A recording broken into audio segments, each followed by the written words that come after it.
Welcome to Double Dogs and our sports report. I'm Jeff Pecoro here live. Boy, it is really starting to fill up. As you can see behind me, some of the volleyball players from UK are here. They played versus Nebraska on Monday night and came in here right after it, so great to see them here. And also next to me, Ryan Black from the Louisville Courier-Journal, his second year covering the University of Kentucky. And I tell you what, let's just jump right into it while you're here. Okay.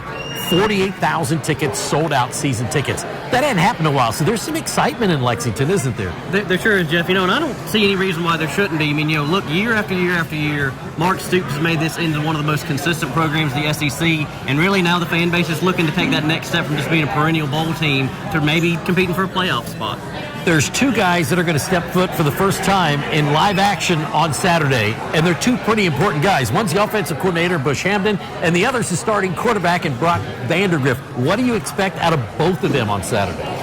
I expect them both to do really well. Game one against Southern Miss, I think that'll be a fine game. I think we'll have to see next week against South Carolina, and then, of course, Georgia will be the big test. And I think, it's very legitimate to have questions about both of them, but especially Vandagriff, given how little he played at Georgia. So, but I do think game one will be a great debut for both of them. One thing that they've talked about, and we've all asked these questions to Coach Stoops and to Bush, has been tempo or pace.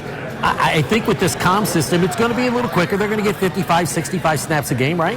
Yeah, I think so. And what I think the thing is, there's no way they can be slower than last year because they literally had the fewest plays per game of any FBS team. So there will be improvement in that way. But anybody who thinks they're going to go with the tempo of Tennessee or Ole Miss, that's not going to happen. Biggest question mark in your mind?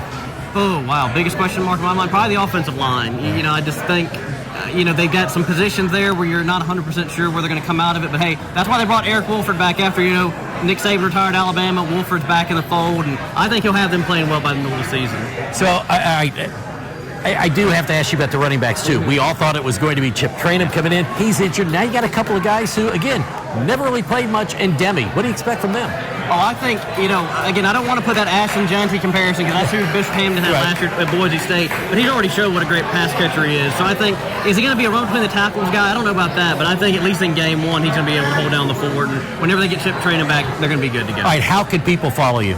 I'm at Ryan A. Black on Twitter, and courier-journal.com is where my work is at.